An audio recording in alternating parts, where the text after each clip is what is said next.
그 박근혜 전 대통령이 불구속 상태에서 재판을 받을 수 있는 기회를 스스로 걷어 차버렸다는 평가도 있습니다. 왜 이 지경까지 왔다고 우리 노승일 부장님은 생각하세요? 먼저 가장 중요한 거는 국민에게 용서를 구하지 않은 점이고요. 그다음에 반복된 거짓말. 그다음에 국민을 기만하는 행위를 절대 용서하지 않는다가 이번에 결정적인 이유 같습니다. 네. 그러니까 정말 네. 제가 봤을 때 이게 네. 첫째는 변호인하고도 소통이 제대로 안 되는 것 같아요. 그죠? 그렇죠. 그러니까 정확히 대응할 수가 없는 거죠. 예. 정확히 대응할 수가 있었으면 사실 미리 그 잘못된 부분에 대해서는 인정하고 또 아닌 부분은 아닌 대로 법리적으로 다툼을 하고 이렇게 해서 국민한테 또 사과할 분은 사과하고 했으면 이 지경까지는 안 왔죠. 그렇지 않겠습니까? 예, 근데 박근혜 대통령이 바깥 세상을 정말 몰랐나 봐요. 지난번에도 뭐 인터넷 매체랑 청와대 있을 때 인터뷰 보면 그 태극기 집회에 대해서 촛불 집회보다 더 많이 나왔다는 뉘앙스로 얘기를 했거든요. 맞습니다. 그러니까 이게 아마 그 측근들이라는 사람들이 직보로 그런 사람이 없다고 네, 해야 그러니까 되겠죠. 눈과 귀를 다 가로막고 대통령에 대한 판단력을 흐리게 했던 것 같아요. 근데 아무리 판단력을 흐리게 하더라도 그거는 정말 양심의 문제인데 본인이 그것에 대해서 정말 진정성 있게 사과하고 용서를 구하고 또 그것을 낱낱이 또 고백하고 네. 그랬으면 여기까지는 이렇게까지 비참해지진 않았을 것 같아요. 예, 또 뭐 제가 생각할 때는 제가 만약에 법에 그 의지를 한다면은 변호사를 찾아갈 거 아니야. 그렇죠. 변호사님께 처음부터 끝까지 일어났던 행위에 대해서 정확하게 다 말씀을 드릴 것 같아요. 그래야 변호사님이 정리를 해서 그리고 법에 대해서 맞습니다. 보호를 받게 그 해줄 수 조언에 또 있으니까. 그 조언을 또 받아들여서 예. 그래야 본인한테 도움이 되는 거죠. 예. 그러니까 이번에는 박근혜 전 대통령하고 변호사하고 어떠한 소통이 전혀 안 된 상태에서 일방적으로 제가 봤을 때는 변호인단들이 나왔던 기사를 토대로 해서 변호를 준비하지 않았을까. 그래서 이러한 결과가 나오지 않았을까라는 생각합니다. 저는 박근혜 대통령 기억하시겠지만 이제 우리 국회에 처음 박근혜 대통령 와가지고 그때가 이제 한참 최순실 게이트의 이제 시작 단계였어요. 그러니까 이제 상당히 국민들로부터 이제 분노가 막 표출됐을 텐데 갑자기 국회 와가지고 개헌을 제안했잖아요. 예. 야, 저는 그때 보면서 야, 정말 이것은 교활하다. 이 여론을 그 개헌이라는 블랙홀에 다 빨아들이게 하려고 개헌을 그때 사실 표정이 맞습니다. 너무 그 좀 당시에 그랬어요. 네. 아마 뭐 우병우 작품이 아닌가 생각이 들긴 합니다만은. 그러니까 국민을 무시하니까 그런 짓을 하죠. 어쨌든 만약에 그날 JTBC에서 태블릿 태블릿 PC. 보도가 없었으면 네. 국면이 완전히 그 국면으로 다 덮일 뻔했죠. 그날 밤에 태블릿 PC가 KTBC에서 바로 공개됐죠. 그러면서 그 개헌이 물 건너 가버리게 네. 되는 그런 계기가 됐죠. 그러니까 그 개헌으로 이 여론을 잠재우고 새로운 국면을 만들겠다는 그것은 결국 국민들을 정말 우습게 알았던 거거든요. 그렇죠. 네. 맞습니다. 네. 그 박 전 대통령의 구속 소식을 들은 최순실이 죽고 싶다는 반응을 보였다고 해요. 네. 최순실은 본인의 행동이 이런 국가적인 비극을 부를 것이라고 과연 예상을 했을까요? 예상을 했다고 저는 생각하고 있습니다. 네. 그 부분 뭐냐면은 최순실은 항상 무슨 일을 할 때 은밀하고 조용하게 말이 안 나오게 그 이유는 대통령한테 피해가 갈까봐 이렇게 일을 진행하고 저희한테 지시를 했거든요. 네.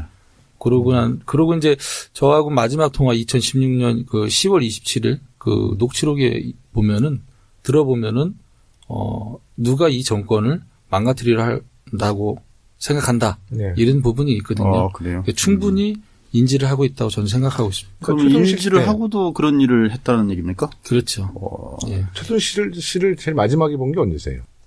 저는 마지막 통화는 2016년 10월 27일이고요. 2016년. 예, 마지막으로 본 건 2016년 6월로 기억하고 있습니다. 그 최순실 씨가 박근혜 대통령에 대해서 호칭을 어떻게 했나요? VIP라고 표현하죠. 아니, 근데 둘이 통화하는 내용은 못 들어보셨어요? 저는 뭐 잠깐 두 통화는 들어봤었는데 언니라고 그렇게, 하네요? 그런 표현을 안 씁니다.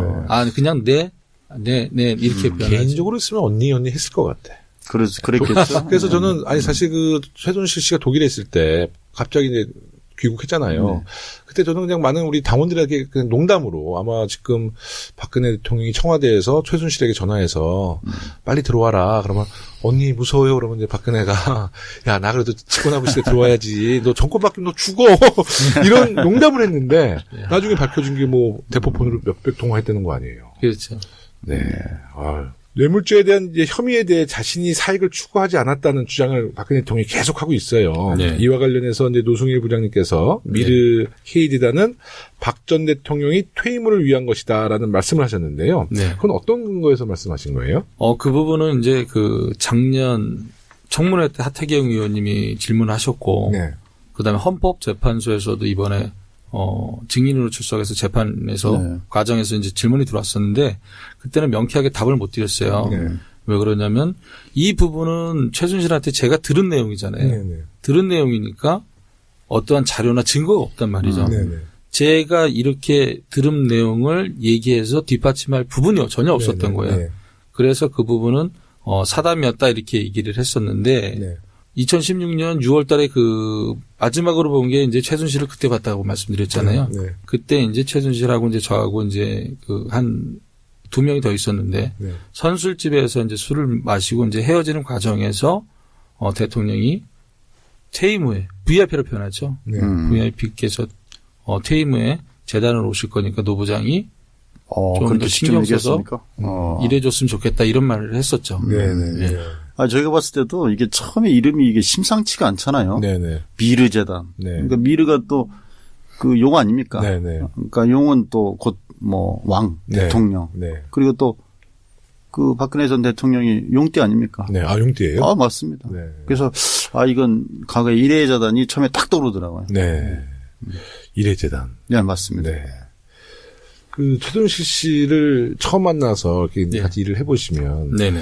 좀 이렇게 인간적인 인간적인 면도 있나요? 처음에 제가 2014년 2월 달에 이제 그 SDT라는 사단법인 제의가 들어왔을 때 면접을 봤었어요. 네. 저는 그분인지도 모르고 면접을 최순실 씨가 봤어요. 면접관으로 나왔어요? 그분이 이제 그 뽑았거든요. 본인이 사단법인을 만드는 과정에서 고영태 씨를 통해서 이렇게 면접 왔으니까. 예.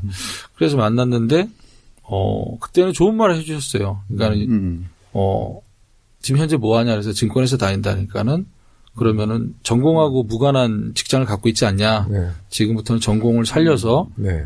돈을 쫓지 말고 명예를 한번 쫓아봐라. 남자가. 그런 얘기를 좋은 말 해줬거든요. 네. 근데 나머지는 이제 그거 외에는 전혀 좋은 말이 없었던 거죠. 네.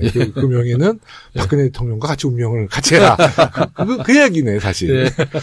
명예 쫓을 뻔했으면 큰일 날 뻔했어요. 네, 이제 망할 뻔했죠. 이제 박근혜 전 대통령이 조만간 기소가 되면 곧 재판이 시작될 거고, 또 네. 우리 노승일 부장님은 헌재 탄핵 심판처럼 박 전 대통령의 재판에도 증인 출석을 하실 수 있을 것 같아요. 혹시 부담은 안 되시는지요? 부담은 없습니다. 왜냐하면 최순실 재판하고 그다음에 이제 헌법재판소에서 박근혜 전 대통령 탄핵에 대해서 증인으로 나갔었기 때문에 네.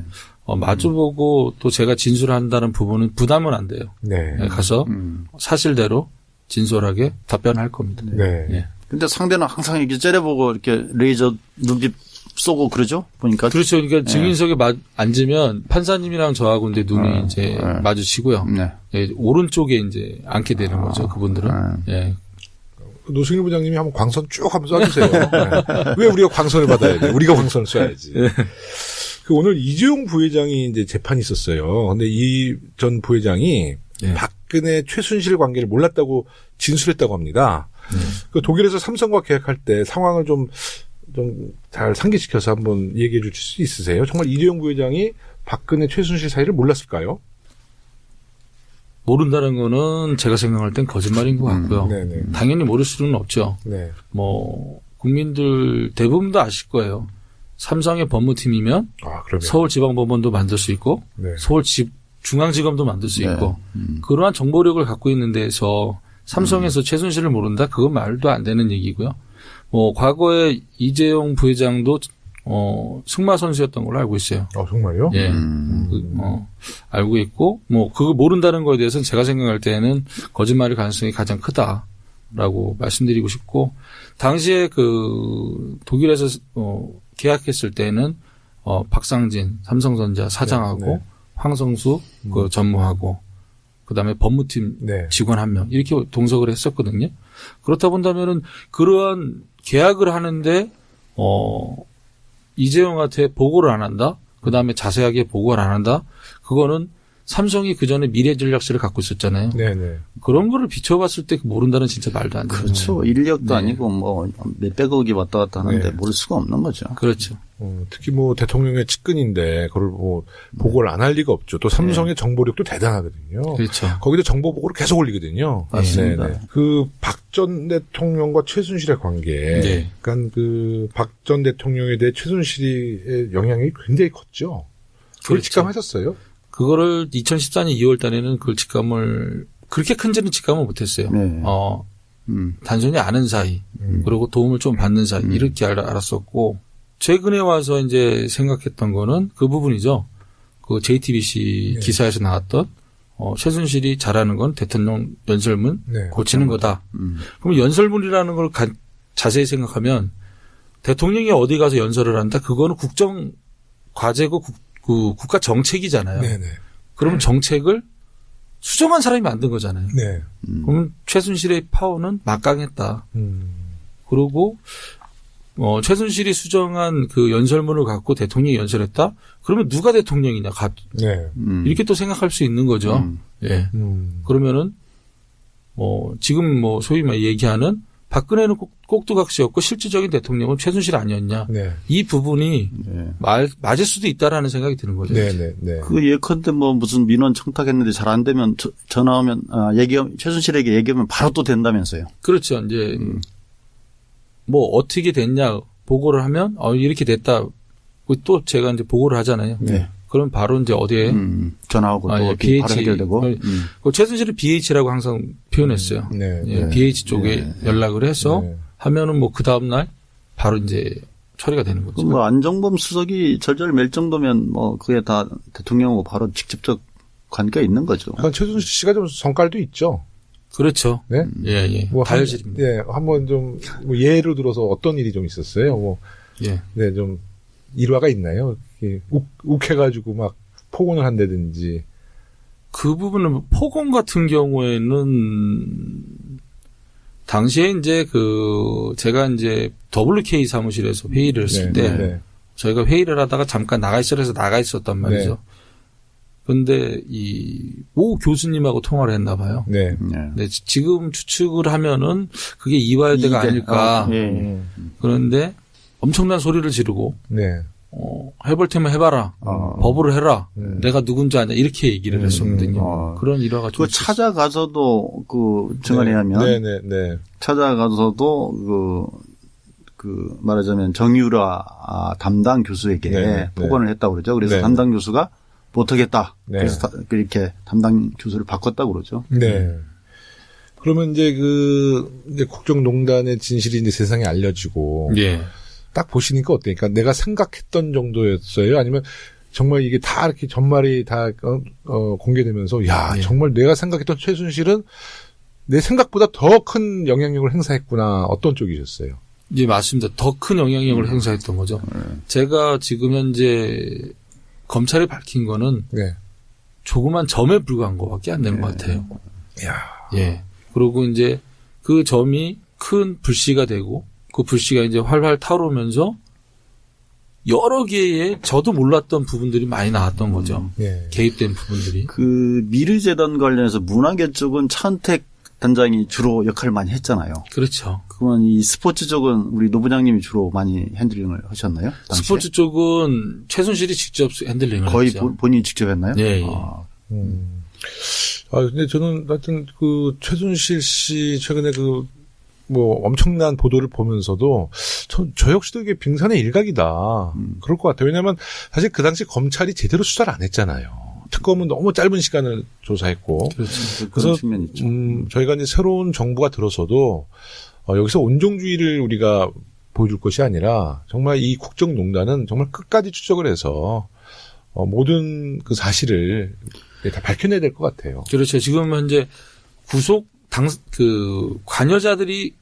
관련자들이 구속만 된 상태지. 네. 지금 1심도 안 끝난 상태잖아요. 그렇죠. 그럼 그들이 또 재심을 청구하고 또 대법까지 간다면은 새로운 증거물 하고 자료하고 또 새로운 뭔가를 또 프로젝트를 했던 게 또 나올 수 있는 과정들이 그러니까 이게 시간들 많죠. 이게 총체적인 어떤 진실도 그렇고 또 재산 축적 과정도 하다 말았잖아요, 지금. 그죠? 그렇죠. 그런 부분까지 포함해서 네. 전체적으로 밝힐 필요가 있죠.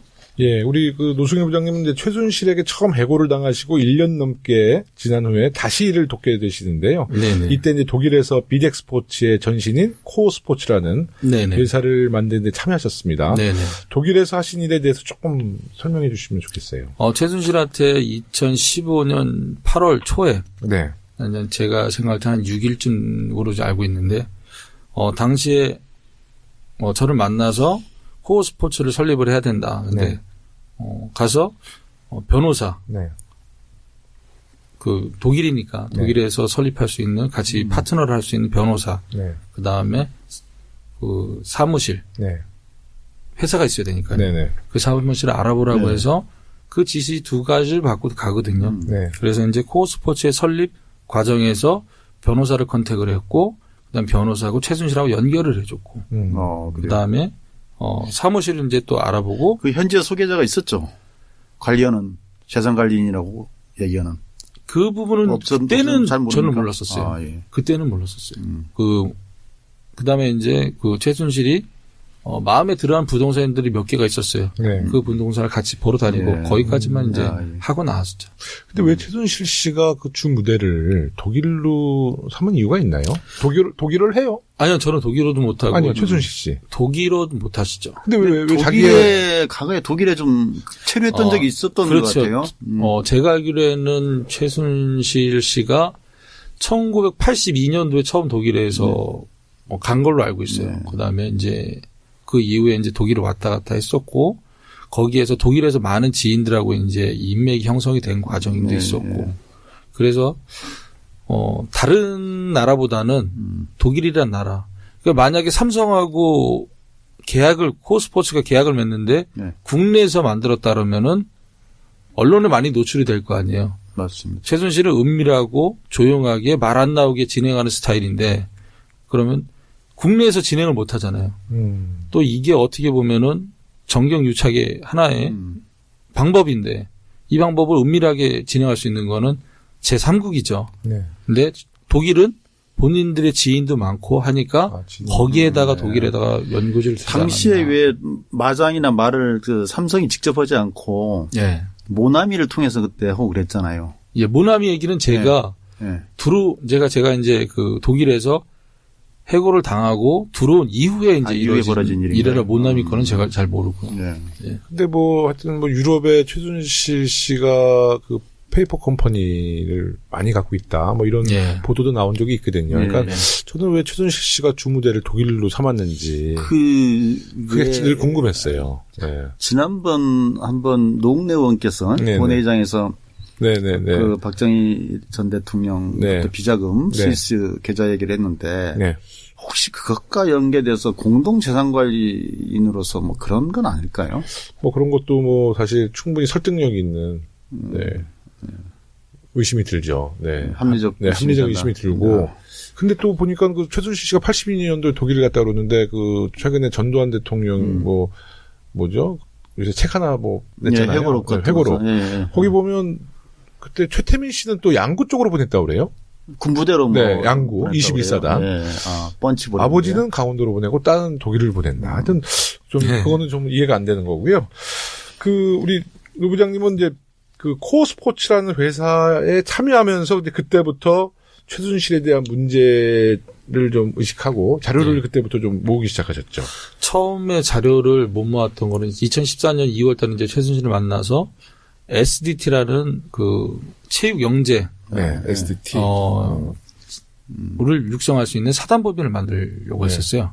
그러니까 SDT가 뭐냐면 스포츠 도네이션 탤런티드라는 그 가칭을 그 갖고 분당호 일산에다 만들려고 했다는 말이죠. 근데 최순실 씨가 페이퍼 2개를 갖고 왔는데 분당과 일산 올림픽 스포츠센터 양 2개를 갖고 와서 둘 중에 하나를 선택해라. 네. 그러면 육성을 할 수 있게끔 시설도 사용해주고 운영권도 줄 수 있다고 한다라고 했죠. 그래서 그때 당시에 이게 권력형 비리라고 저는 판단이 들었었죠. 예, 그리고 이제 자료를 취합하려 해도 취합할 수가 없었어요. 한 달 만에 또 해고를 당했기 때문에. 그리고 당시에 일산과 분당의 갖고 온 페이퍼는 문체부에서 내려오는 공식 문서가 아니었었어요.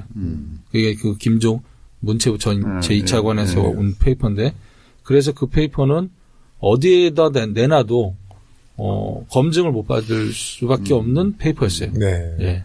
그래서 2015년 8월 달부터는 들어가기 전에 이제 얘기를 들었잖아요. 삼성하고 계약을 해야 된다. 네. 그러면 삼성이 왜 1억 그렇게 생각을 했고, 네. 그럼 삼성하고 최순실하고 계약을 해? 그럼 최순실 뒤에는 박근혜가 있는데, 이거는 정경유착의 하나의 연결고리고, 네. 그다음에 하나의 방법이고, 그다음에 삼성은 대한민국에서는 제1의 기업이잖아요. 네. 맞습니다. 엄청난 스캔들이잖아요. 네. 스케일도 컸고, 그래서 이제 결정을. 근데 뭐 이 정유라를 그 최순실이 끔찍하게 생각을 했습니까? 뭐 그 정도로? 예, 많이 생각을 했죠. 예, 많이 생각을 했고, 딸이 하나밖에 없잖아요. 네. 딸이 하나밖에 없는 상태이니까 많이 생각을 하고 많이 도와주려고 했었던 거죠. 예, 근데. 그래서 삼성이 결합된 게, 예, 뭐 미르 K스포츠 재단에 대한 출연금도 있지만, 예. 따로 또 정유라 승마권과 관련해서는 별도로 지원을 했었잖아요. 그죠? 그렇죠. 그러니까는 승마가 먼저고, 그 다음에 미르가 만들어주고, 그 승마가 다음에 먼저 지원이 됐나요? 그렇죠. 예, 승마가 2015년 8월 달에 계약이 된 거고, 그 다음에 10월 달에는 미르가 설립이 되고. 그런 의미면 삼성은 상당한 뇌물 공여 정황이 있는 거네요. 네. 그 전이었으면. 지금 우리 방송하다 보니까 갑자기 여기가 검사실 같아요. 우리 신동훈 의원님 부장검사 같아요. 네? 약간 분위기가 약간 그런 분위기죠? 저희가 교문위에서 하도 이걸 갖다가 많이 캐가지고. 네. 또 직접 또 증인을 만나니까. 네네네. 진작에 국감 증인으로 나오셨으면 아주 대박 터뜨렸을 텐데. 글쎄 말이에요. 아쉬움이 큽니다. 네. 다시 분위기를 좀 자연스럽게. 네. 그래서 이제 우리 노승일 부장님 2번 해고를 당하시고 다시 K스포츠 재단에 입사를 하게 되죠. 예, 예, 예. 이때도 최순실 씨가 직접 연락이 왔나요? 아니면 다른 경로로 왔나요? 직접 연락은 안 오고 이제 영태를 통해서 이제 연락이 왔었던 부분이고요. 그때 당시에 영태한테 제가 물어봤어요. 최순실하고 연관돼 있으면 안 들어간다. 한두 달 만에 또 해고가 될 텐데 못하러 거길 또 들어가냐. 그런데 영태가 전혀 그런 부분은 아니다. 정경련에서 주도를 해서 만들었기 때문에 최순실은 어떠한 영향력을 행사할 수 없다. 그러니 이번에 가서 열심히 잘 일해봐라. 이건 최하고 상관이 없는 걸로 알았어요. 예. 둘은 최하고는 상관이 없는 걸로 알았어요. 근데 들어가 봤더니 아니더라. 아닌 거죠. 네. 야, 참. 그래서 이제 미르 K 스포츠 재단 의혹이 이제 이성환 전 미르 재단 사무총장의 내부 고발로 시작되었는데요. 네. 처음 재단 관련 보도가 나왔을 때는 어떠셨어요?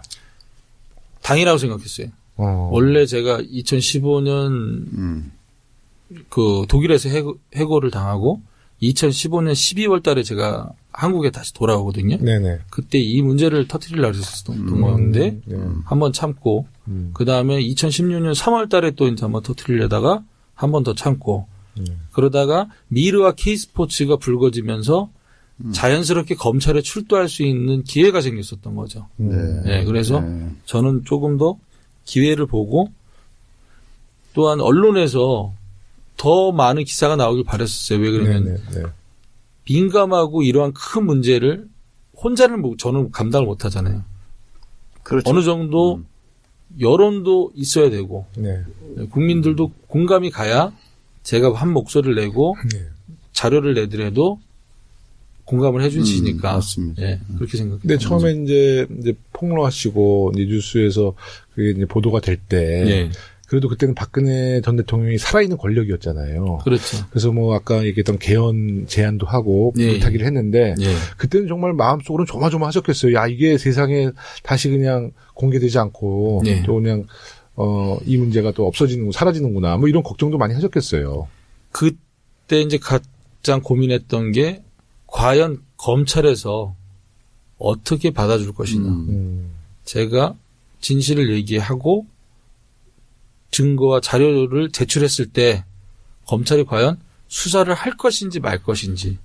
만약에 검찰에서 제가 생각한 한 대로 수사를 안 한다면 또 어떠한 방법을 취해야 되는 건지에 대한 고민을 많이 했었죠. 초기에는 그게 특수부가 아니고 형사부에다가 그냥 배당해가지고 그냥 옆에다가 채워놨었잖아요. 그럼요. 그렇죠. 예. 그러니까 그때는 확신이 안 들었을 수도 있겠어요, 보니까. 그러니까 뭐 압수수색 영장 자체를 뭐 발부 안 하고 그렇죠. 우병우 핸드폰도 뭐 확보 못 하고 초기엔 그랬죠. 청와대도 뭐 압수수색 결국 못 한 거잖아요. 이게 이제 국감과 또 언론을 통해서 이렇게 증폭되면서 이제 그렇게 된 거죠. 그러니까 신동훈 의원님의 활약이 굉장히 컸죠. 왜냐하면 신동훈 의원님이 이제 교문이신데 예. 지난 국정감사 때 굉장히 활약이 크셨어요. 그때 최순실 게이트에 대한 국정감사를 준비하시면서 저는 안행이기 때문에 예. 그때 굉장히 언론에 그때 초점을 못 받았는데 스포트라이트들을 다 받았죠. 저만이 아니고 우리 교문 의원들이 다 활약. 어떠셨어요 그때? 당시에는 이제 저희가 작년 7월쯤에 TV조선에서 이 문제를 약간 다룬 적이 있어요. 네네. 그리고 나서 이제 그 뒤에 안 다루게 됐는데. 그렇죠. 네. 그래서 저희가 인지는 하고 있었죠. 근데 이제 여기에 대한 뭐 증거가 없잖아요. 그러니까 저희가 각 정부 부처에 자료 요구를 해도 자료 안 주고. 네. 또 증인 신청했는데도 증인 다 기각시켰어요. 한 명도 그렇죠. 여당에서 막았죠, 다. 예. 그렇게 하는 상황에서 사실 막막함이 있었죠. 네. 네. 그런 부분이 있었는데 저희가 초기에는 이제 아까도 말씀드렸지만 이건 좀 미래재단하고 성격이 비슷한 것 같다. 네, 네. 강제 출연한 건 모금 출연한 건 분명하다. 네. 그래서 그러면 그 정황을 좀 찾기 위해서 팀워크를 서로 짜자. 그래가지고 처음에는 이걸 다루는 것도 이게 좀 서로 긴가민가하는 그런 분위기였는데 이제 하나씩 파보다 보니까 이건 명확하다는 게 느껴졌죠. 처음에 이제 저 같은 경우에는 이게 재단을 어떻게 등록을 했나. 네. 이걸 파봤죠. 맞아요. 그랬더니 처음엔 아니라고 그러다가 저희가 이제 증거 자료들을 갖다가 이렇게 내미니까 그 주무관이 서울까지 가서 그러니까요. 출장을 가서 서비스로 네. 받고 네. 그리고 그걸 불과 5시간 만에 그걸 국장까지 다 결제를 합니다. 네. 그리고 그 결제하는 데서는 보통 날인이 찍힌 정관을 네. 넣어야 되고 그다음 창립 회의록이 있어야 되잖아요. 그런 네. 것도 없는 상태에서. 그때 정부의 답변 정말 웃겼잖아요. 그럼요. 네. 네. 네. 그러고 그 뒤에 또 이게 이제 잘 아시겠지만 한 3개월 정도 내에는 또 사업을 시행해야 되고 네. 그다음에 재산 이전 사항 같은 것도 좀 해야 되는데 그런 부분들이 좀 미진하더라고요. 예? 그럼에도 불구하고 이렇게 하는 걸 보면서 이건 보통 우리가 재단 하나 설립하는데 보통 빨라도 3주 이상 걸리거든요. 그다음에 개인이 하려고 그러면 이 세종시까지 가요. 네. 해도 또 서류 미비하면 네. 맞고. 그럼요. 그게 다 정상인데 네. 이건 특정 부위에서 지시가 있었던 근데 거죠. 조윤선 장관도 그렇게 답변했죠? 조윤선 장관도? 어떻게 답변? 그러니까 그것은 특별히 문제가 되지 않는다. 자기들이 자기가 아는 바에서는 문제가 없다고 본다. 이런 식으로 계속 아주 그냥 발뺌을 했죠. 조윤선 장관 블랙리스트 나왔을 때도 발뺌했죠. 네, 천번 만번 물어봐도 자기는 감옥 들어갈 때까지 답변은 똑같을 수밖에 없다 이런 얘기 막 했잖아요. 맞습니다. 아주 제가 그 얘기에 속았어요. 조윤선 장관 말이 정말 진실인 줄 알았어. 의원님도 좀 그런 생각 안 드셨어요? 조윤선 장관이 하도 막 결백 주장할 때. 그렇게 생각하지는 않았고요. 모든 정황 증거를 저희는 알고 있었고. 제가 너무 순진한 것 같아요. 이 블랙리스트 같은 경우에도 네. 그 밑에 다 삭제한 회의록이었지만 그 내부 고발자들이 있어서 회의록 같은 걸 도정원 의원이 확보를 하고 있어서 그러셨구나. 그건 있을 수가 없는 일인데도 불구하고 끝까지 발뺌을 한 거죠. 그러면 연기력이 보통 좋은 게 아니에요.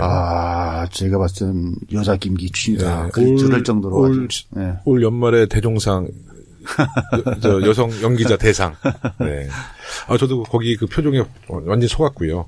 우리 노승일 부장님은 이제 검찰 조사에서 모든 것을 이제 털어놓으실 때. 네네네. 그래도 좀 고민이 좀 되셨을 것 같아요. 많이 고민이 됐죠. 2016년 제가 10월 25일 날 첫 번째 검찰을 출석을 했어요. 네. 근데 당시에 이제 24일 전날에 네. 전화가 왔을 때, 6층에 있는 검사님께서도 전화 오고, 10층에 있는 검사님께서도 전화 왔어요. 근데 6층에 있는 검사님이 오늘 들어와서 조사를 받는 게 좋을 것이다. 이렇게 얘기를 했거든요. 근데 거기를 안 갔죠, 제가. 그래서 제가 10층으로 갔어요. 그랬어요. 네. 배짱이 세시네. 왠지 좀 이상해가지고, 이제 10층으로 가고, 저한테는 제 가장 두려운 시간이었었거든요. 그렇죠. 진실을 밝히는데 네. 이런 생각도 들었었어요. 검찰에서 걸어 나갔을 때의 내 모습이 어땠을까? 네. 과연 살아있을까? 말까? 그 고민을 많이 했거든요. 네. 그 고민을 한 이유 자체가 뭐냐면은 안종범 정책수석 전 정책수석이 재단 쪽에 검찰 대응 문건이라고 해서 2장짜리 이제 페이퍼가 왔었죠. 그걸 이제 찢어진 거를 제가 이제 딱 풀어 다 붙여가지고 저도 읽어봤더니 그 전에 조사를 받았던 정동구 이사장님이나 그다음에 이성한 전 사무총장이나 어떻게 조사받았는지 결론이 나왔었던 거죠. 그러면 제가 가서 이거를 진실을 얘기한다? 그랬을 때 제가 역으로 해를 입을 수가 있잖아요. 12시간 반 동안 이제 거짓말을 했죠. 그러고 난 다음에, 검사님을 믿을 수가 있겠더라고요. 그래서 검사님께 조사는 그러면 오늘 여기까지만 받겠다. 그랬더니 검사님이 깜짝 놀라는 거죠. 이런 표정이죠. 참고인 네 주제에 왜 검사를 네가 진술 조사를 여기까지만 받는다고 하냐. 그래서 제가 4시간 반 동안 진실을 얘기해 드렸어요. 그 다음에, 찢어져서 다시 붙였던 대응 문건을 보여드렸죠. 이 문건이다. 그럼 누군가 여기 와서 어떻게 진실을 얘기할 수 있겠느냐. 검찰에서 조사받은 내용이 청와대까지 벌써 들어가서 청와대에서 대응 문건이 나왔는데 누가 와서 이거를 여기 와서 진실을 얘기할 수 있겠느냐. 그래서 그 검사님께 말씀을 드리고 그 검사님이 용기를 줬죠. 그러고는 이제 그 검사님께 이제 제가 자신 있냐 그랬더니 자신 있다. 대한민국 검사가 이런 큰 사건 한번 맡고 못 벗는 것도 명예다. 와, 우리 서당캐에서 검사에 대한 좋은 평이 처음 나옵니다. 그래서 그분을 만난 거는 저한테는 행운이었고 어떻게 보면 저한테는 은인이죠. 저한테는 진짜 은인과 같은 분이시죠. 그분 안 만났으면은 되지도 않았었고. 아니 지금 이렇게 얘기 들어보니까 무슨 영화 속의 한 장면이잖아요. 아니 정말 직접 이런 걸 겪으시면서 이거 뭐야? 이거 완전 영화야. 내가 영화의 주인공이 됐네 이런 생각도 드시겠어요. 믿겨지지 영화도 않죠. 재미가 없을 정도로 현실이 더 영화 같잖아요. 아니 지금 국정농단의 그 사건이 세상에 알려지면서 정말 너무 많은 정말 공격도 당하시고 어려움이 있으셨는데 체중은 안 빠지셨어요? 체중은 제가 이제 더 오히려 좀 불었어요. 좀 늘었어요. 왜 그러냐면 정치해야 돼. 이런 사람 정치해야 돼. 왜냐면 워낙에 독일에서 못 먹어서 제가 폭식증에 걸렸었거든요. 그게 지금까지도 연결이 돼서 스트레스만 받으면 먹기 싫어요. 이게 스트레스 때문에 드시는 무슨 밥하고 국수 놓은 그거 저 사진 본 적 있습니다. 그거만요. 아니 왜냐면 이제 탄핵 심판 본격적으로 진행되면서 이제 고용태 씨랑 우리 노승일 부장님에 대한 공격을 또 저쪽에서도 엄청 했잖아요. 저쪽 변호인단에서 공격하고 얼마나 힘드셨어요. 근데 체중이 안 빠지신다 그러니까 저는 경선 치르면서도 체중이 14kg 빠졌는데 전 이런 일이 당하면 저는 죽어요. 근데 저도 잘 견뎌낼 것 같아요. 우리 3전 사기 4전 호기에 또 우리 의원님 이런 이 정도 일이야 우리가 정의로운 사회 구현을 위해서 충분히 견딜 수 있죠. 그럼요. 의원님은 또 예전에 경희대학교 삼민투 위원장으로서 진역도 좀 갔다 오시고. 그러니까요. 저희 몇 년 가셨어요? 도중에 나왔으니까 한 1년 6개월 살았습니다. 근데 그때에 비해서는 지금 박근혜 대통령 가는 건 아주 그때 어디 계셨어요? 저는 안동에도 있었고 여러 군데 있었습니다. 그러니까 서울 분을 안동으로 보낸 것은 굉장히 그 당시 군부 독재에서 볼 때는 거의 중구금 시설이었거든요. 고생 많이 하셨네요. 저희가 또 이 서당캐 출연자들이 주로 감옥 갔다 온 분들이 많이 나와요. 민주화운동에서 김영건 선배도 갔다 오시고 거기서 강기정 의원 몇 명들 다 같이 있었죠. 경희대 삼민투가 예전에 그래도 굉장히 좀 강성 운동권이었잖아요. 좀 그랬죠. 근데 어떻게 치과의사를 하셨어? 치과사를 해서 그걸 한 건 아니고 그랬죠. 또 사명감이 있어서. 그 최순실의 국정농단에 대해 아직 밝혀지지 않은 것들이 많을 거라고 아까 말씀드렸는데요. 동의하시죠? 그렇죠. 그러면 동의는 절대적으로 하고요. 재판이 이제 진행 중이고 앞으로 이 재판이 끝내려면 빠르면 한 1년 6개월은 더 가야 될 것 같아요. 그 과정에서 많은 변화가 있고 그다음에 많은 또 다른 사건들이 나올 가능성이 크죠. 네. 제가 뭐 독일도 가서 현지인 분들도 만나서 이렇게 얘기를 해보면 제가 모 방송국하고 모 방송을 2번을 연달아서 갔었거든요.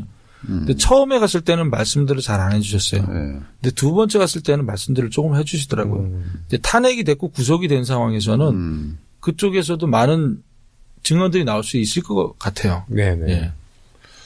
그 최순실에 대한 재판은 이제 진행 중에 있고 박 전 대통령에 대한 재판도 빠르면 4월 말부터 시작될 것 같아요. 네. 재판에서 가장 쟁점이 될 내용이 이제 뇌물죄와 관련된 부분일 텐데 네. 네. 우리 신동훈 의원님 네. 뇌물죄 적용을 이제 박근혜 대통령이 극구 부인하고 있단 말이죠. 네. 그게 적용되면 최고 무기징역까지. 네. 네. 어떻게 보십니까? 근데 뭐 지금 많은 증거들이 나와 있잖아요. 네. 이 제일모직하고 삼성물산하고 합병 과정에서 국민연금 작용하지 않았습니까? 그 부분에 대해서 뭐 국민연금 그 공단 이사장도 그렇고 문영표 전 장관도 그렇고 네. 본부장도 그렇고 뭐 다 그렇게 증언하고 있고 네. 여러 가지 정황이 있기 때문에 또 뭐 특검이나 검찰을 통해서 거기에 대한 여러 가지 물증들과 또 증언들을 많이 확보했다 이렇게 생각합니다. 그래서 그만한 그 개연성이 있기 때문에 구속영장도 받아들였다 이렇게 보이는 거죠. 네. 우리 노승일 부장님은 어떻게 생각하세요?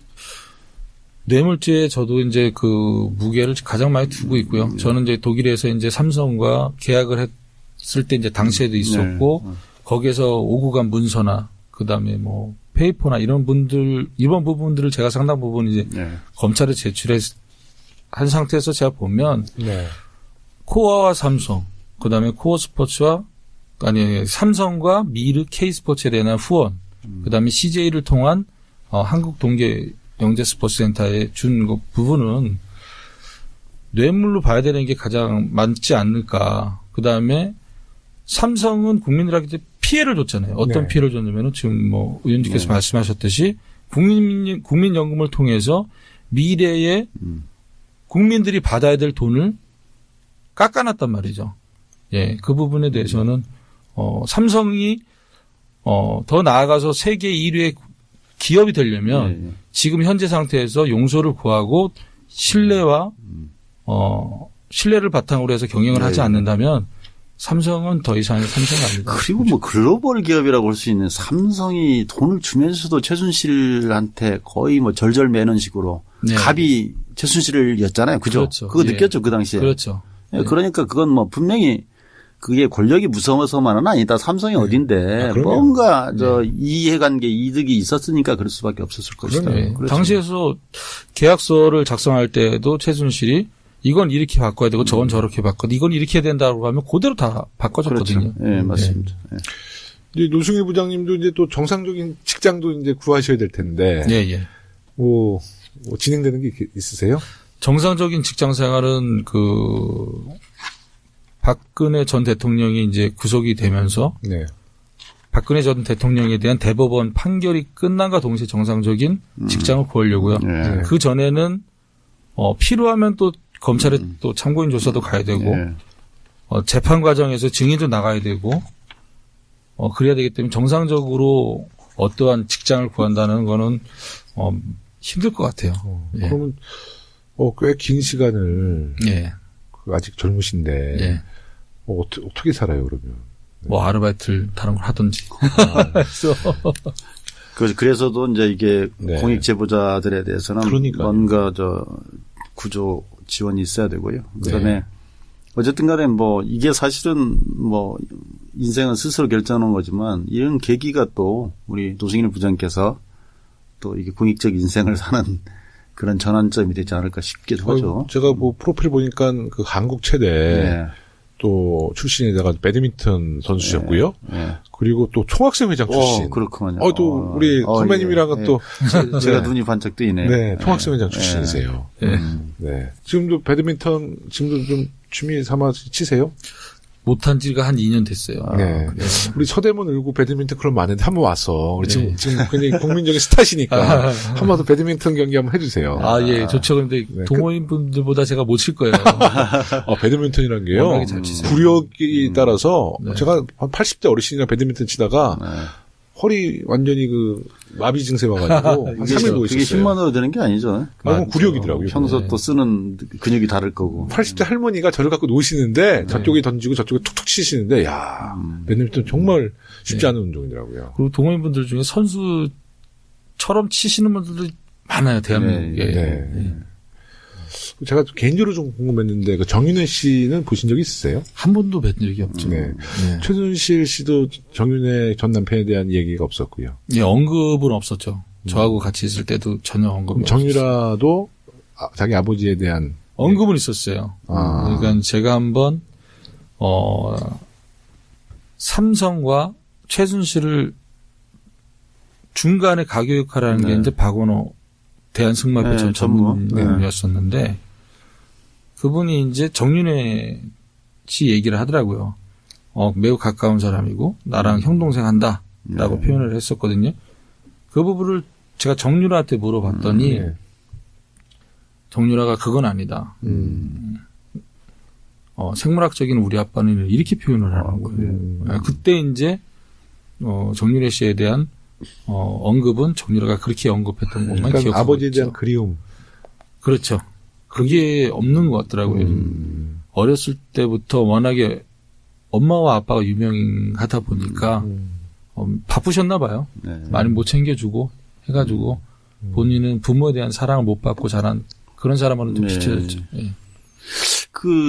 우리 지역과 관련돼 있는데 그 인천 아시아드 주경기장하고 예. 그 승마장이 거기잖아요. 예, 예, 예. 인천 아시안 게임 승마장. 예, 예. 뭐 그런 것을 최순실이 활용해 보려고 했다는 그런 것도 있었던 느낌이 그건 맞나요? 정확하게 맞습니다. 왜 그러면 최순실이 지시했던 사업 중에 하나가 이제 고대 거점 사업이라고 예. 종합형 스포츠 클럽은 연 3억짜리 모델이었고 5대 거점은 연 8억짜리 모델이었어요. 3년간 지원받는 시설을 구하러 다녀봤는데 최순실이 인천 아시안 게임 운동 했던 경기장을 활용해봐라 그런 얘기도 있었거든요. 예, 예. 야, 많이 탐을 냈죠. 우리 의원님도 옛날에 인천시 정무부시장. 예, 제가 정무부시장하면서 인천 아시안 게임 그 경기장 건설 여러 가지 다 총괄했었죠. 네. 저는 사실 오늘 그 최순실 관련해서 개인적으로 궁금한 게 많아요. 근데 방송 중에 제 개인적인 궁금증을 푸는 것이 방송이 아니기 때문에. 알겠습니다. 네. 혹시 신동훈 의원님 이제 더 이상 뭐 하실 말씀 있으세요? 아닙니다. 아니, 제가 국감 준비하면서 이렇게 만났으면 얼마나 좋았을까. 그 당시에 재단에 돈을 출연했던 기업의 이사분이 그 얘기를 간접적으로 자기가 밝히고 싶은데 나중에 증언을 하니까 본인이 못하겠다고 그때만 해도 분위기가 이제 아니었거든. 그렇죠.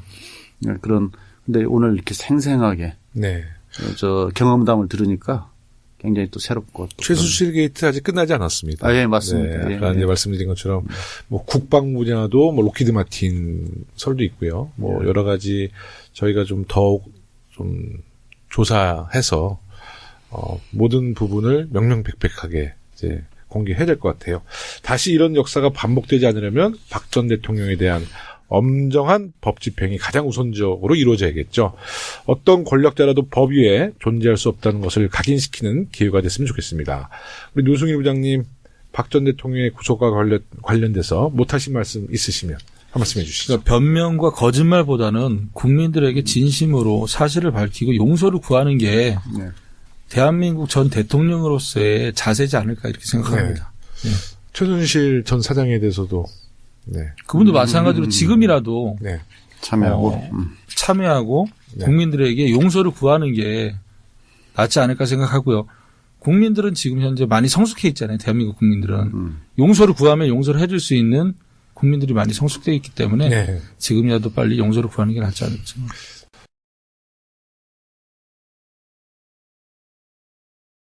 그날 밤에 태블릿 PC가 KTBC에서 바로 그러면서 그 개헌이 물 건너 가버리게 되는 그런 결과가 되죠. 그러니까 그 개헌으로 이 여론을 잠재우고 새로운 국면을 만들겠다는 그것은 결국 국민들을 정말 우습게 알았던 거거든요. 그렇죠. 네, 맞습니다. 네. 그 박 전 대통령의 구속 소식을 들은 최순실이 죽고 싶다는 반응을 보였다고 해요. 네. 최순실은 본인의 행동이 이런 국가적인 비극을 부를 것이라고 과연 예상을 했을까요? 예상을 했다고 저는 생각하고 있습니다. 네. 그 부분 뭐냐면은 최순실은 항상 무슨 일을 할 때 은밀하고 조용하게 말이 안 나오게 그 이유는 대통령한테 피해가 갈까봐 이렇게 일을 진행하고 저희한테 지시를 했거든요. 예. 그러고 이제 저하고 마지막 통화 2016년 그 10월 27일 그 녹취록에 들어보면은 누가 이 정권을 망가뜨리려 한다고 생각한다. 네. 이런 부분이 있거든요. 그래요? 충분히 인지를 하고 있다고 저는 생각하고 있습니다. 그럼 최순실 인지를 때. 하고도 그런 일을 했다는 얘기입니까? 그렇죠. 예. 최순실 씨를 제일 마지막에 본 게 언제세요? 저는 마지막 통화는 2016년 10월 27일이고요. 2016년. 예, 이제 마지막으로 본 건 2016년 6월로 기억하고 있습니다. 그 최순실 씨가 박근혜 대통령에 대해서 호칭을 어떻게 했나요? VIP라고 표현하죠. 아니, 근데 둘이 통화하는 내용은 못 들어보셨어요? 저는 뭐 잠깐 두 통화는 들어봤었는데 언니라고 그렇게- 하네요? 그런 표현을 안 씁니다. 네. 그냥 네 이렇게 표현하죠. 개인적으로 쓰면 언니 했을 것 같아. 그랬겠죠. 그래서 저는, 사실 그 최순실 씨가 독일에 있을 때 갑자기 이제 귀국했잖아요. 그때 저는 그냥 많은 우리 당원들에게 그냥 농담으로 아마 지금 박근혜 대통령이 청와대에서 최순실에게 전화해서 빨리 들어와라. 그러면 언니 무서워요. 그러면 이제 박근혜가 야, 나 그래도 집권하고 있을 때 들어와야지. 너 정권 바뀌면 너 죽어. 이런 농담을 했는데 나중에 밝혀진 게 뭐 대포폰으로 몇백 통화했다는 거 아니에요. 그렇죠. 네. 뇌물죄에 대한 이제 혐의에 대해 자신이 사익을 추구하지 않았다는 주장을 박근혜 대통령이 계속하고 있어요. 네. 이와 관련해서 이제 노승일 부장님께서 미르 KD단은 박 전 대통령이 퇴임을 위한 것이다라는 말씀을 하셨는데요. 네. 그건 어떤 근거에서 말씀하신 거예요? 그 부분은 이제 그 작년 청문회 때 하태경 의원님이 질문하셨고, 네. 그다음에 헌법재판소에서도 이번에 증인으로 출석해서 재판에서 네. 과정에서 이제 질문이 들어왔었는데 그때는 명쾌하게 답을 못 드렸어요. 네. 왜 그러냐면 이 부분은 최순실한테 제가 들은 내용이잖아요. 네네. 들은 내용이니까 어떠한 자료나 증거가 없단 말이죠. 네네. 제가 이렇게 들은 내용을 얘기해서 뒷받침할 부분이 전혀 없었던 네네. 거예요. 네. 그래서 그 부분은 사담이었다 이렇게 얘기를 했었는데 네. 2016년 6월 달에 그 마지막으로 본 게 이제 최순실을 그때 봤다고 말씀드렸잖아요. 네. 그때 이제 최순실하고 이제 저하고 이제 그 한 두 명이 더 있었는데 그렇죠. 네? 예. 다혈질입니다. 예, 한번 좀, 예로 들어서 어떤 일이 좀 있었어요? 예. 네, 좀, 일화가 있나요? 이렇게 욱해가지고 막 폭언을 한다든지. 그 부분은 폭언 같은 경우에는 당시에 이제 제가 이제 WK 사무실에서 회의를 했을 때 저희가 회의를 하다가 잠깐 나가 있으라 해서 나가 있었단 말이죠. 네. 근데 오 교수님하고 통화를 했나 봐요. 네. 네, 지금 추측을 하면은 그게 이화여대가 아닐까. 예. 그런데 엄청난 소리를 지르고 네.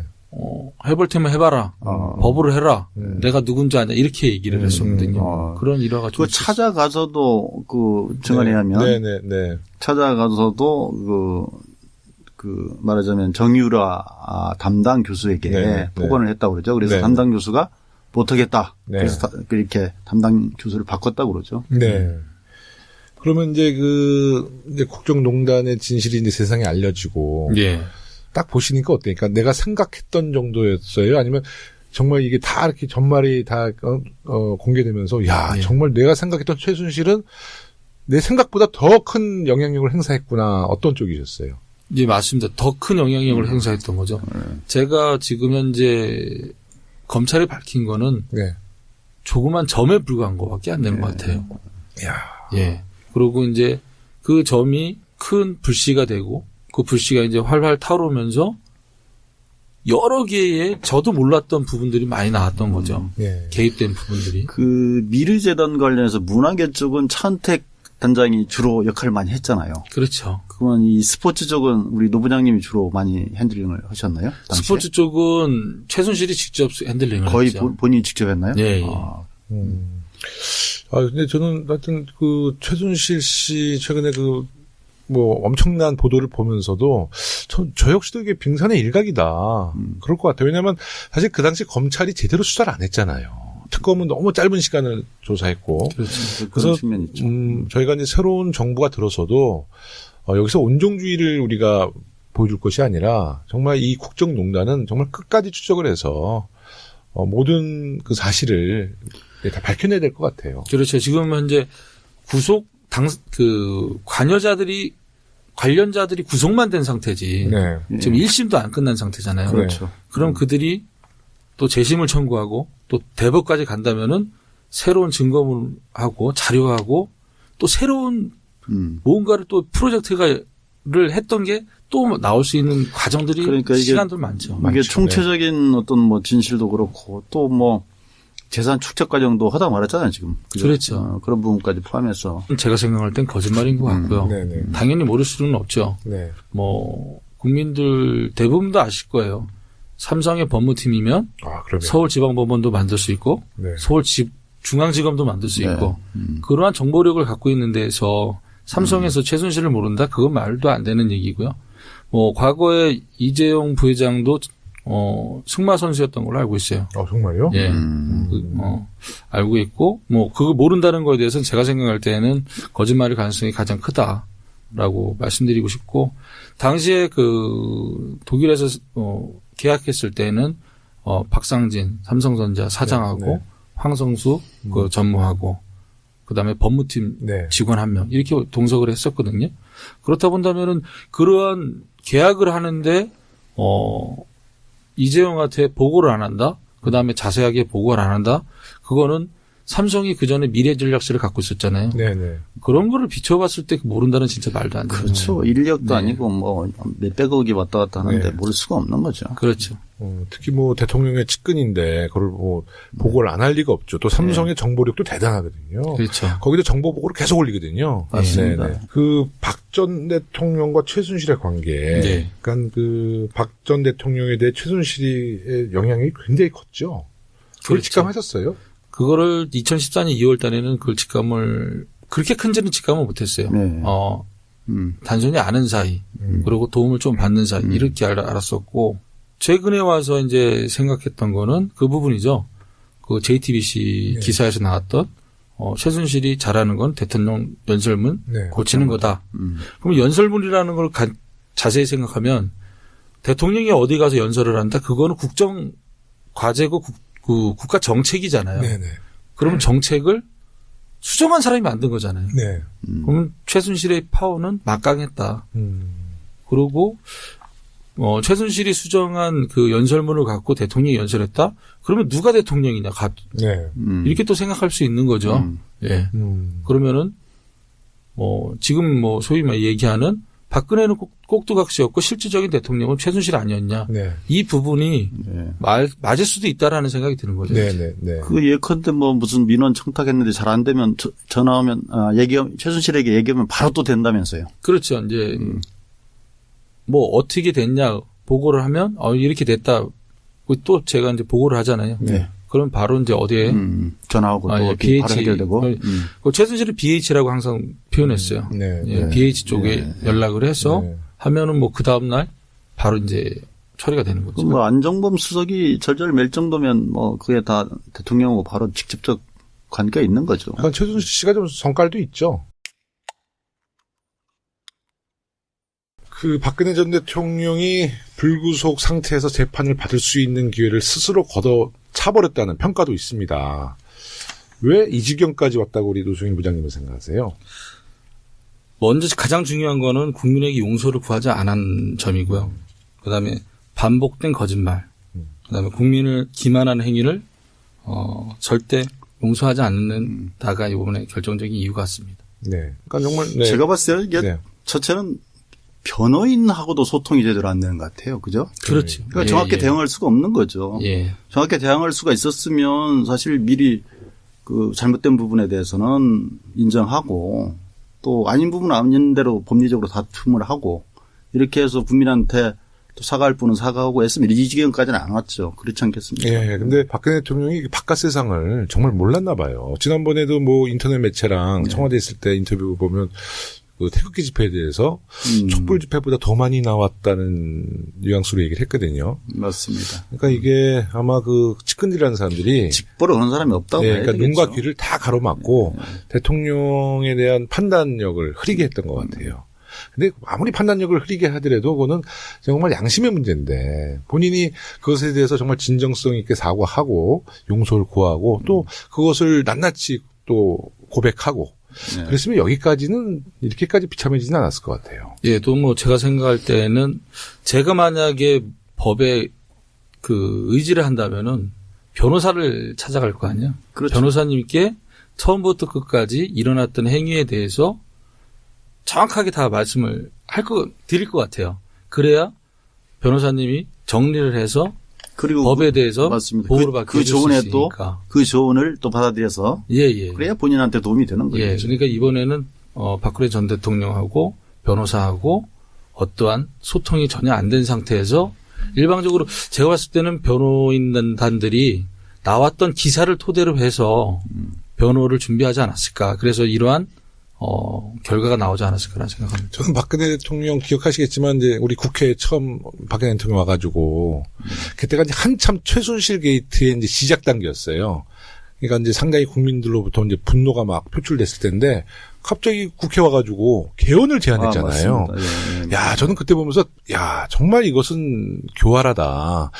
이 여론을 그 개헌이라는 블랙홀에 다 빨아들이게 하려고 개헌을 그때 사실 표정이 맞습니다. 너무 뭐 그 좀 당시에 그랬어요. 네. 아마 뭐 우병우 작품이 아닌가 생각이 들긴 합니다만은. 그러니까 국민을 무시하니까 그런 짓을 하죠. 어쨌든 만약에 그날 JTBC에서 태블릿 네, 태블릿 PC. 보도가 없었으면 네. 국면이 완전히 그 국면으로 다 덮일 뻔. 네. 선술집에서 이제 술을 마시고 이제 헤어지는 과정에서 대통령이 퇴임 후에 VIP로 표현하죠. 네. VIP께서 퇴임 후에 재단을 오실 거니까 노부장이 좀 더 그렇게 신경 써서 얘기했습니까? 일해줬으면 좋겠다 이런 말을 했었죠. 네네. 예. 저희가 봤을 때도 이게 처음에 이름이 이게 심상치가 않잖아요. 네네. 미르 재단. 네. 그러니까 미르가 또 그 용 아닙니까? 네네. 그러니까 용은 또 곧 뭐 왕, 네. 대통령. 네. 그리고 또 그 박근혜 전 대통령이 용띠 아닙니까? 네. 아, 용띠예요? 맞습니다. 네. 그래서 이건 과거에 일해재단이 처음에 딱 떠오르더라고요. 네. 일해재단. 네, 맞습니다. 네. 그 최순실 씨를 처음 만나서 이렇게 네. 같이 일을 해보시면 네네. 좀 뭐 이렇게 인간적인 좀 인간적인 면도 있나요? 처음에 제가 2014년 2월 달에 이제 그 SDT라는 사단법인 제의가 들어왔을 때 면접을 봤었어요. 네. 저는 그분인지도 모르고 면접을 최순실 씨가 봤어요. 면접관으로 나왔어요? 그분이 이제 뽑았거든요. 본인이 사단법인을 만드는 과정에서 고영태 씨를 통해서 이렇게 면접 왔으니까. 예. 그래서 만났는데 그때는 좋은 말을 해주셨어요. 그러니까 지금 현재 뭐 하냐 그래서 증권회사 다닌다니까는 그러면은 전공하고 무관한 직장을 갖고 있지 않냐. 네. 지금부터는 전공을 살려서 네. 돈을 쏟지 말고 명예를 한번 쫓아봐라. 남자가 그런 얘기를 좋은 말 해줬거든요. 네. 근데 나머지는 이제 그거 외에는 전혀 좋은 말이 없었던 거죠. 네. 그 명예는 박근혜 대통령과 같이 운명을 같이 해라. 그 얘기네, 사실. 네. 명예 쫓을 뻔했으면 큰일 날 뻔했어요. 네, 이제 망할 뻔했죠.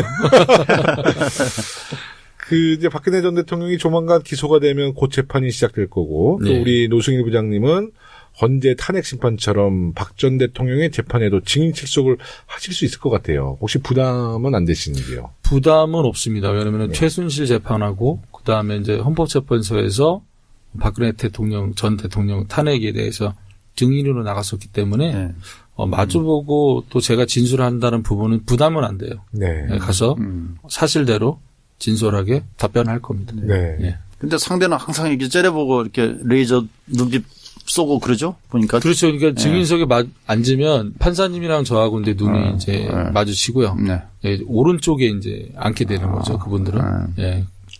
노승일 부장님이 한번 광선 쭉 한번 쏴주세요. 네. 왜 우리가 광선을 받아야 돼? 우리가 광선을 쏴야지. 오늘 이재용 부회장이 이제 재판이 있었어요. 근데 이 전 부회장이 박근혜 최순실 관계를 몰랐다고 진술했다고 합니다. 그 독일에서 삼성과 계약할 때 상황을 좀 잘 상기시켜서 한번 얘기해 주실 수 있으세요? 정말 이재용 부회장이 박근혜 최순실 사이를 몰랐을까요? 모른다는 거는